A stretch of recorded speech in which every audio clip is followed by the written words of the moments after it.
I was a sailor on an oceanographic ship. On this particular cruise, we were on for 6 months.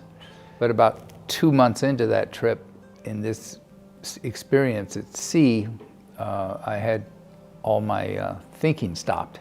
And I needed to find out what happened. How did this happen to me? And so I started reading books, tried to find somebody to help me. And I found a book in the ship's library called Yoga.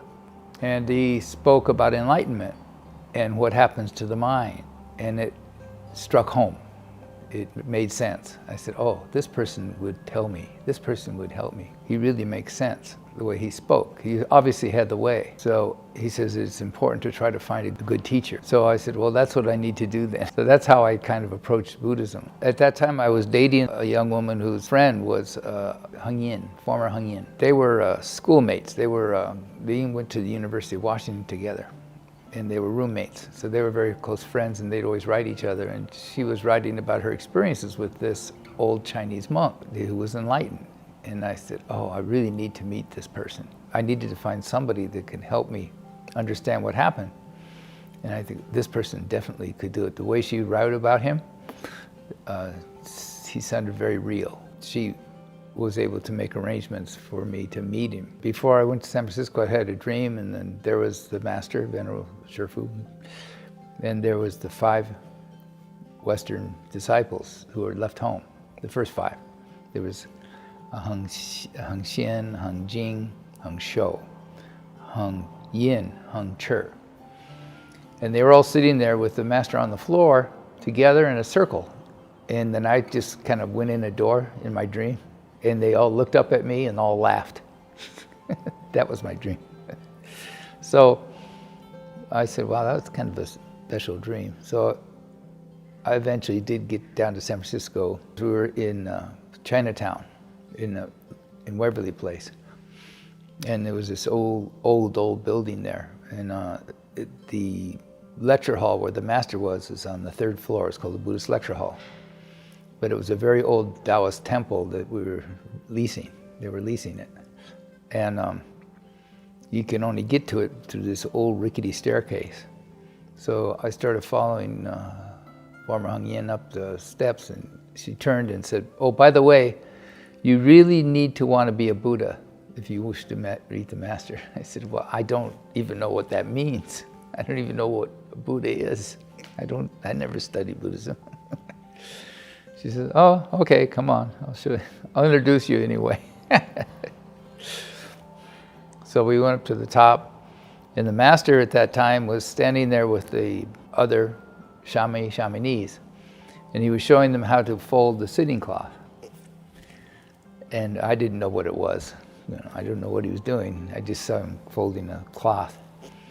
And then from Heng Yin, she could already speak Mandarin at that time. So she went up to him and said, this person wants to meet you. And Shifu just laughed. He says, him? What took you so long? That's what he said. That's how I met the master. But I could see in his eyes that he was true. I knew that he was very special, just intuitively. Because I saw his eyes, they didn't seem like they were connected to his body. It's like he was using this body as a temporary device just to be able to interact with people. And I knew that there's something very special about this person. I just felt it. I didn't see any fireworks or anything, but I just felt it very strongly. And I didn't understand why he said, what took you so long? He says, oh, so you finally got here. It was something like that in Chinese. I don't know exactly what he said, but Heng Yin translated. She says, oh, you finally got here.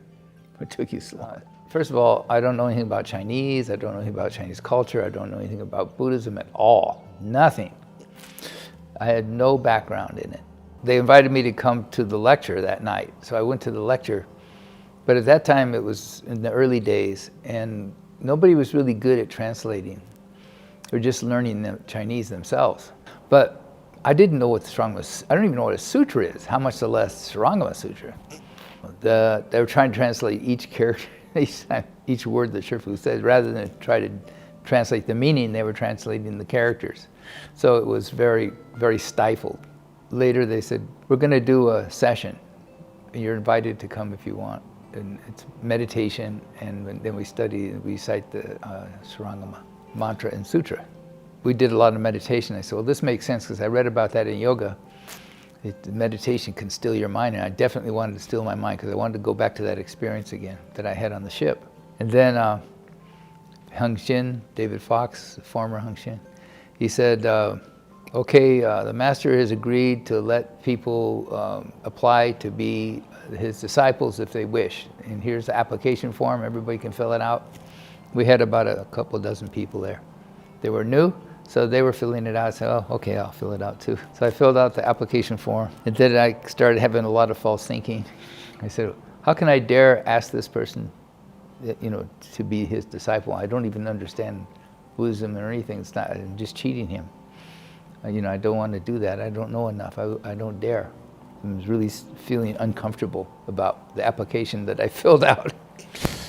And then I saw this big poster of Shu Lao they had on the wall. They had a really big big picture of him.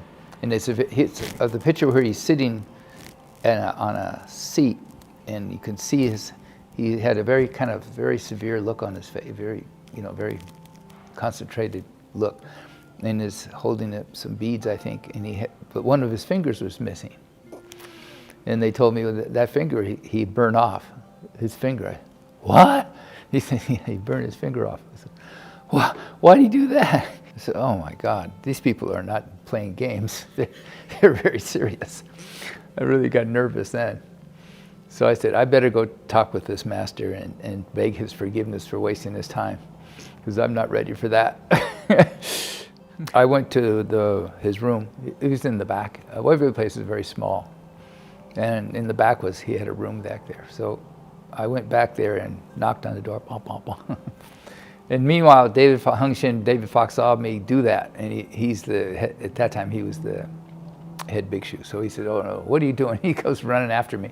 He says, don't bother the master. You're not supposed to be knocking on his door. What are you doing? And the moment I knock on the door, Sherpa opened the door. He says, oh, everything okay? Come in. So I'm sorry. I'm very sorry, sir. I'm very sorry. I didn't mean to cause trouble. I filled out the application, but I'm really not. Oh, he says, no problem. Everything okay. He says, take a break. Go take a break. You can come back later when you're ready. No need to worry about it. Everything okay. He kept saying that over and over. So he already knew my state. So I knew that. I knew that he had some kind of very special, now we call it Shintong, but spiritual capable. But I just didn't know the extent of it, But I knew he understood my situation. I just knew it. So I felt very bad. So I left for a while. I went to Zen Center for a while, tried the Zen. It was all just surface, not profound enough. So, and then eventually, former Hung Yin, Hun Lani, she sent me a note. She says, you should come back. You should come back here. So I said, yeah, I better. I can't keep running away. So by that time, when I came back, they'd already moved from Waverly Place. They just bought this new place in Mission District, an old factory building.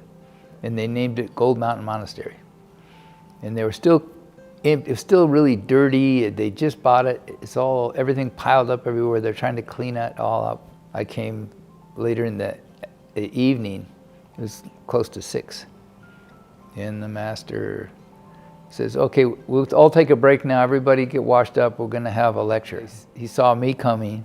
I came, and then he says, oh, you came back. And then he says, here, come sit here. So he made me sit right next to him while he lectured. I forget what he was lecturing. He said, maybe the 6th Patriarch Sutra or something. I don't remember. But because I couldn't understand it anyway. I felt so embarrassed. He made me sit right next to him while he's lecturing.